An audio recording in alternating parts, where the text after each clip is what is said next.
Hello friends, last class में हमने सीखा था how to find distance between two parallel lines और आइडेंटिफिकेशन क्या थी पैरेलल लाइंस की।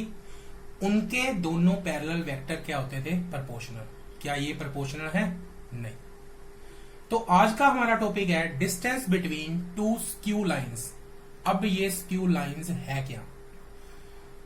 Skew lines are those lines which are neither parallel nor intersecting. Suppose मेरे पास प्लेन में एक ये लाइन है, दूसरी लाइन सपोज मेरे पास ये है। एक लाइन ये जा रही है, एक लाइन ये। क्या ये दोनों पैरेलल लाइंस हैं? नहीं। और ना ही एक दूसरे को इंटरसेक्ट कर रही। मींस ऐसी लाइंस को हम बोलेंगे स्क्यू लाइंस। हमें इनके बीच का डिस्टेंस, मतलब ये जो इनके बीच का डिस्टेंस नजर आ रहा है, हमें ये फाइंड करना है। तो चलो ये डिस्टेंस हम फाइंड करते हैं। कैसे? अब स्क्यू लाइंस की सीधी सी आइडेंटिफिकेशन है कि ये दोनों क्या होंगे? प्रोपोर्शनल नहीं होंगे। और डिस्टेंस फाइंड करने के लिए हम इस केस में ये फॉर्मूला यूज करेंगे। अब सबसे पहले फॉर्मूला देखते हैं है क्या। A2 minus A1 dot B1 cross B2 और उसका क्या आएगा? मोड। अब ये मैग्नीट्यूड नहीं है, जस्ट एब्सोल्यूट वैल्यू है, क्योंकि हमें पता है दो वेक्टर की डॉट प्रोडक्ट हमेशा क्या होगी? एक स्केलर। तो इसलिए ये क्या आ गया? Absolute value, means positive value लेंगे। और नीचे B1 क्रॉस B2 का मैग्नीट्यूड। चलो फाइंड करते हैं। अब इसमें A1 और A2 क्या होंगे? B1 और B2। ये हमें बताने की जरूरत तो है ही नहीं। सपोज अगर मुझे फर्स्ट लाइन की इक्वेशन पता है तो A1 क्या होएगा? उसके ऊपर लाई करता point i cap plus 2j cap plus k cap. B1 क्या होएगा? That is i cap minus j cap plus k cap. अब B1 और A1 ये दोनों तो फाइंड हो गए। A2 और B2 क्या होंगे? A2 क्या होएगा? सेकेंड लाइन के ऊपर लाई करता हुआ point, that is 2i cap minus j cap minus k cap. और B2 क्या होएगा हमारे पास? इसका parallel vector, that is 2i cap plus j cap plus 2k cap. तो अकॉर्डिंग टू दिस फॉर्मूला सबसे पहले हमें चाहिए A2 minus A1 vector, that is this minus this, that is i cap minus 3j cap, this minus this क्या आ गया? Minus 2k cap. उसके बाद B1 cross B2 चाहिए। B1 क्रॉस B2 अभी लास्ट क्लास में मैंने बताया कि B1 और B2 मींस दो वेक्टर की क्रॉस प्रोडक्ट कैसे फाइंड करते हैं? With the help of determinant. First row में क्या आएगा? i cap, j cap, k cap. Second row में फर्स्ट वेक्टर के कंपोनेंट्स, दैट इज 1 माइनस 1 1। और थर्ड रो में क्या आएगा? सेकेंड वेक्टर के कंपोनेंट, दैट इज 2 1 2। तो डिटर्मिनेंट सोल्व करते हैं। तो सबसे पहले i कैप का कोएफिशिएंट क्या आएगा? कॉलम और रो को हाइड करा, ये आ गया -2 minus -1, that is -3। J cap का कंपोनेंट क्या आएगा?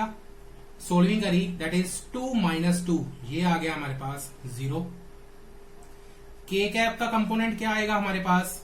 दैट इज हाइड करा रो और कॉलम को, ये आ गया 1 माइनस -2, 1 प्लस 2 दैट इज 3। तो ये आ गया -3i cap plus 3k cap. B1 cross B2 find हो गया। अब हमें क्या चाहिए? B1 क्रॉस B2 का मैग्नीट्यूड, क्योंकि ये डॉट प्रोडक्ट तो हम वहीं फाइंड कर लेंगे। B1 क्रॉस B2 का मैग्नीट्यूड लिखना है। चलो फॉर्मूले में फिल ही कर देते हैं। डिस्टेंस हमारे पास क्या आ गया? सबसे पहले ऊपर A2 माइनस A1, तो ये हमारे पास क्या है?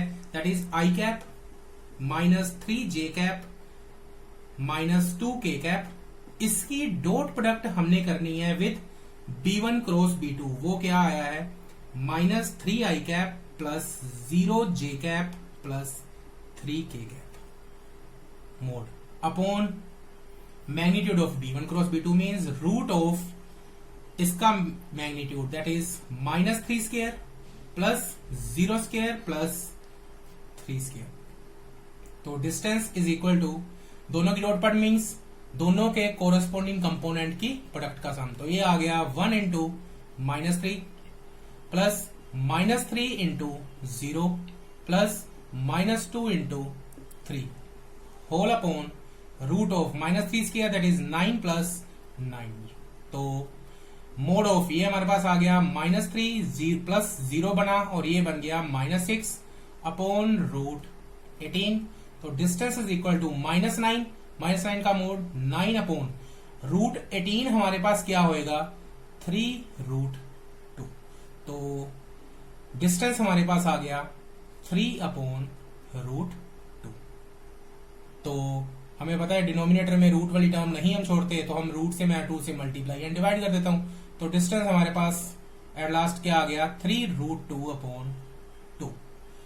तो इस तरह से हमने क्या करा, डिस्टेंस फाइंड करा between two skew lines with the help of this formula. तो फ्रेंड्स लास्ट क्लास में हमने करा था दो पैरेलल लाइंस के बीच में डिस्टेंस कैसे फाइंड करते हैं। इस क्लास में हमने कर लिया कि दोनों स्क्यू लाइंस अगर हों तो उनके बीच में डिस्टेंस कैसे फाइंड करते हैं, और ये हमने उसके रिगार्डिंग एक क्वेश्चन भी सोल्व कर लिया। और आइडेंटिफिकेशन मैं पहले ही बता चुका था, पैरेलल लाइन की आइडेंटिफिकेशन क्या होती थी, जो उनके पैरेलल वेक्टर होते थे वो प्रोपोर्शनल होते हैं। ऑब्वियस सी बात है कि स्क्यू लाइंस में नहीं होंगे। So thank you student, please do like, subscribe and share.